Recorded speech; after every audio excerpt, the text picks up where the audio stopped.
బొచ్చడు మంత్రులైన కోట్ల రూపాయలు 100 కోట్లు సంపాదించుకోరు. మన పిల్లలకు మాత్రం నౌకరు ఇయ్యలే. బిడ్డను ఓడిస్తే మళ్ళీ ఇచ్చిండు, చుట్టాన్ని ఓడిస్తే మళ్ళీ ఇచ్చిండు. మనకు మాత్రం నోటిఫికేషన్లు ఇచ్చిండు, ప్రశ్నపత్రాలు అమ్ముకున్నాడు. పిల్లలకు మాత్రం నౌకర్లు ఇయ్యలే.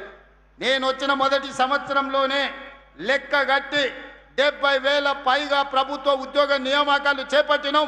మా దామాన్ని ఇప్పుడే చెప్పిండు, 16,000 మంది మెడికల్ అండ్ హెల్త్లో ఇస్తే 10,000 మంది నర్సులను అంటే ఆడపిల్లలకు ఉద్యోగాలు ఇచ్చినామని ఇంతకుముందే మా దామన్న చెప్పిండు.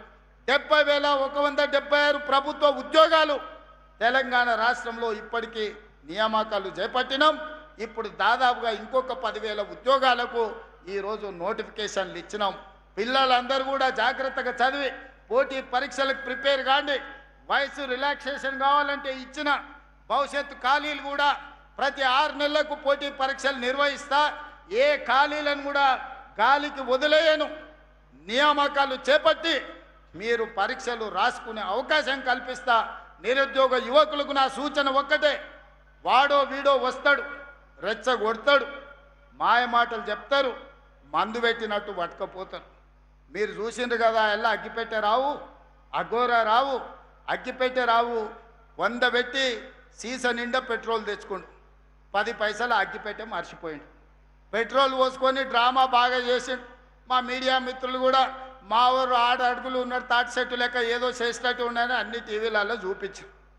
పిల్లలు చూసి ఆవేశానికి లోనయ్యి శ్రీకాంతాచారితో మొదలు పెడితే కానిస్టేబుల్ కిష్టయ్య, ఈశాన్ రెడ్డి, వేణుగోపాల్ రెడ్డి, సురేష్ నాయక్ ఇట్లా చెప్పుకుంటూ పోతే 1,200 మంది పిల్లలు ఆత్మ బలిదానాలు చేసుకున్నారు.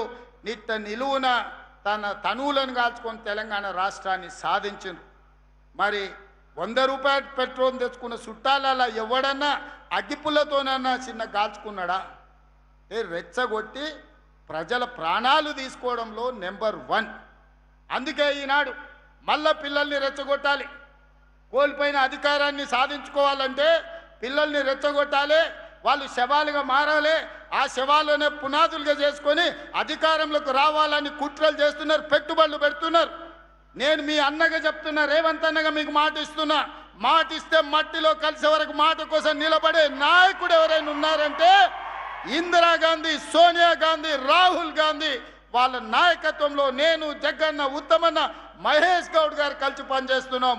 మీకు ఉద్యోగాలు ఇచ్చే బాధ్యత మాది, మిమ్మల్ని ఆదుకునే బాధ్యత మాది. దుర్మార్గులు, కుట్రదారులు మీ దగ్గరకు వస్తారు, ఉన్నవి లేనివి చెప్తారు. వాళ్ళ మాయలో పడకండి. వాళ్ళు మాయగాళ్ళు, మాయ లేడీ లాంటి వాళ్ళు. మనల్ని మభ్యపెట్టి మన ప్రాణాలను అధికారం కోసం వాడుకోవాలని చూస్తున్నారు. మీరు పోటీ పరీక్షలకు ప్రిపేర్ అవ్వండి. అన్ని పరీక్షలు నిర్వహించే బాధ్యత నాది. ఫీజు రియంబర్స్మెంట్ గురించి మాట్లాడుతున్నారు.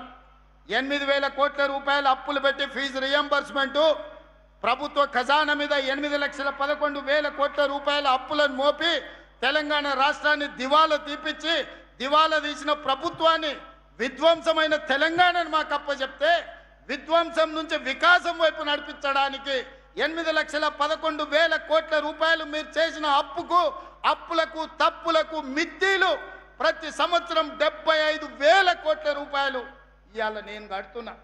ఈ లెక్క నేను చెప్పింది కాదు, క్యాగ్ నివేదికలు చెప్తున్నాయి. పాత్రికేయ మిత్రులారా, 3 లక్షల కోట్ల రూపాయలు 32 నెలల్లో వాళ్ళు చేసిన అప్పులకు కట్టాల్సిన పరిస్థితి వచ్చింది. సంవత్సరానికి 75,000 కోట్ల రూపాయలు అన్నం తిన్నా తినకపోయినా, నిద్రపోయినా పోకపోయినా సంవత్సరానికి కేసీఆర్ గారు చేసిన అప్పులకు తప్పులకు 75,000 కోట్ల రూపాయలు. ఈ త్రినాథ్ కావేరి వాళ్ళ ఇల్లు ఇదే అనుకుంటా. అరటి గెలలు అప్పిచ్చినోడు ఊరుకోడు, నిలబెట్టి వసూలు చేస్తాడు. అవి కట్టుకుంటూనే ఆర్థిక సంక్షోభాన్ని ఎదుర్కొంటూనే అప్పుల ఊబిలో నుంచి బయటకు వస్తూ తెలంగాణ రాష్ట్రాన్ని అభివృద్ధి పదం వైపు నడిపించే ప్రయత్నం చేస్తున్నాం. సంక్షోభంలో ఉన్న సంక్షేమాన్ని ఈరోజు సంక్షేమం వైపు సంక్షోభంలో నుంచి బయటికి తెచ్చి సంక్షేమ పథకాలను ఈరోజు అమలు చేసి విధ్వంసమైన తెలంగాణను వికాసం వైపు నడిపించడానికి నిరంతరం ప్రయత్నం చేస్తున్నాం. ఓ పూట ఆలస్యం కావచ్చు కానీ మీ హక్కును ఏది కాదనం, మీ అవకాశాలను ఏది తొలగించం.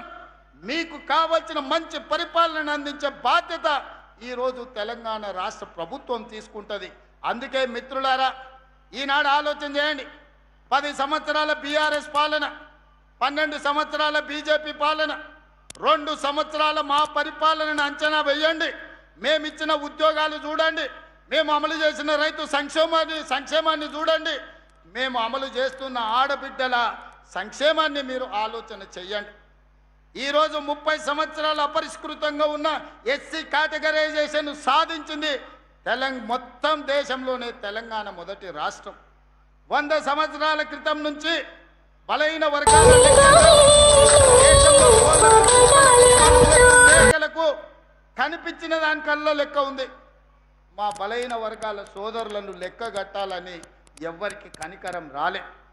కానీ మా మహేష్ గౌడ్ గారు అధ్యక్షుడైనాక పొన్నం ప్రభాకర్ గారిని పెట్టి తెలంగాణ రాష్ట్రంలో బీసీ కులగణన చేసి లెక్క కట్టి లెక్క తేల్చి దేశం ప్రధానమంత్రి మీద ఒత్తిడి తీసుకొస్తే ఈరోజు జనగణనలో కులగణన చేయాల్సిన పరిస్థితి మోడీ గారికి కల్పించి దేశంలో మొదటిసారి కులగణన చెయ్యడానికి పునాదులు వేసింది తెలంగాణ రాష్ట్రం.